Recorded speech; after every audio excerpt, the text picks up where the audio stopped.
దెబ్బలేమైనా తగిలాయారా? ఏం కాలేదు. అలాగా? బండ్లో ఎవరినైనా చూసావా? ఒక్కడిని. అలాగా? ఏ బండ్లో? ఒక బ్లాక్ స్కార్పియో. నువ్వు ఆ నెంబర్ నోట్ చేసావా? నెంబరు నాకు కనిపెట్టలేవురా, కానీ ఇది ఎవరు చేసి ఉంటారంటే నాకైతే ఆ ఎడ్గర్ మనుషులు చేసి ఉంటారు అనిపిస్తుందిరా.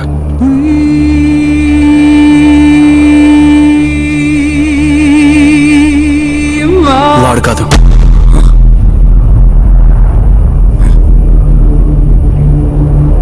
రేయ్ రేయ్, వాళ్ళు హోటల్ కూడా వచ్చారు, వాళ్ళు బండి కూడా నాశనం చేశావు. ఇది ఎడ్గర్ టీం కాకుండా ఇంకెవరు? రే, వాడి మనుషులైతే నన్ను కదా తీసుకెళ్లేవారు. సరే, వాళ్ళ ఫాదర్తో ఏం చెప్పాలో చెప్పమావా? వాళ్ళ ఫాదర్ ఇప్పుడు ఇంట్లో లేరు.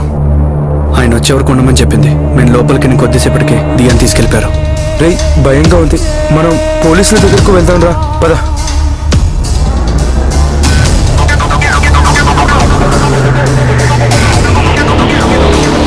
రే, ఆ బండి మన వర్క్షాప్ లో చేసింది. బ్లాక్ స్కార్పియో, మన లోగో ఉంది దానికి. అలాగా? కన్ఫర్మ్ గానా? అవును. అయితే మనం ఎవరన్నది కనిపెట్టేచ్చా?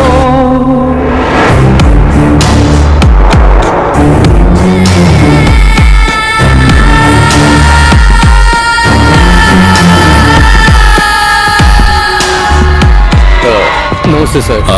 ఎక్కడ? లోపల ఉన్నారు. ఏమైంది? ఆ అమ్మాయికి ఏం తెలియదు సార్. వాళ్ళ నాన్న ఉన్నారు కదా, ఈవినింగ్ లోపు ఫైల్ దొరుకుతుంది.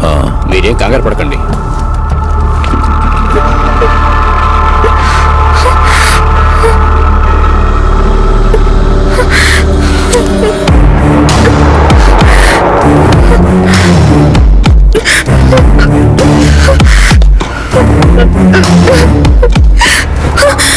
నేనెవరో తెలుసా?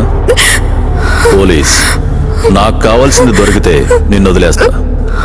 నాకు తెలీదు, మీరేదో పొరపాటు పడి. నేను ఈ రోజు ఈ పొజిషన్లో ఉండటానికి నా ఆటలే కారణం. నా మీద చాలా కేసులున్నాయి. సర్వీస్ నుంచి నన్ను తప్పించారు. కష్టపడితేనే మళ్ళీ ఉద్యోగం వచ్చింది. మళ్ళీ నేను పడిపోతే అస్సలు లేవలేను. అందుకని చనిపోయిన లాయర్, మీ నాన్న ఫ్రెండ్, ఆయన మీ నాన్నకిచ్చిన ఫైల్ ఎక్కడ? అలాంటి ఫైల్ ఏమీ అంకుల్ మాకేం ఇవ్వలేదు. ఇదేదో మిస్అండర్స్టాండింగ్. నన్ను వదిలేయండి ప్లీజ్. కానీ ఆ లాయర్ చచ్చేటప్పుడు అలా చెప్పలేదే, మీకే ఇచ్చానని చెప్పాడు. అందుకని ఆ ఫైల్ ఎక్కడుందో నిజం చెప్పు.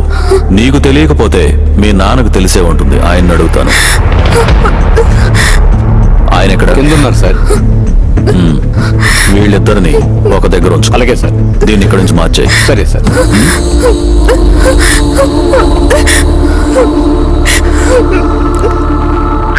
నాకు కరెక్ట్ ప్లేస్ తెలీదు. ఆ కాలనీలో ఫస్ట్ లెఫ్ట్ రా. ఆ ప్లేస్ చాలా డేంజర్ ప్లేస్, సరేనా? నువ్వు కాస్త జాగ్రత్తగా ఉండరా, అర్థమైందా? విన్నావా? నేను అక్కడే ఉన్నాను. నువ్వు ఎవరికంటే పడద్దు. చూస్తా. ఓకే. నేను మళ్ళీ కాల్ చేస్తా. నీతో ఒక్కడే ఉన్నాడు తెలుసు కదా, చూసుకో. సరేనా? సరే.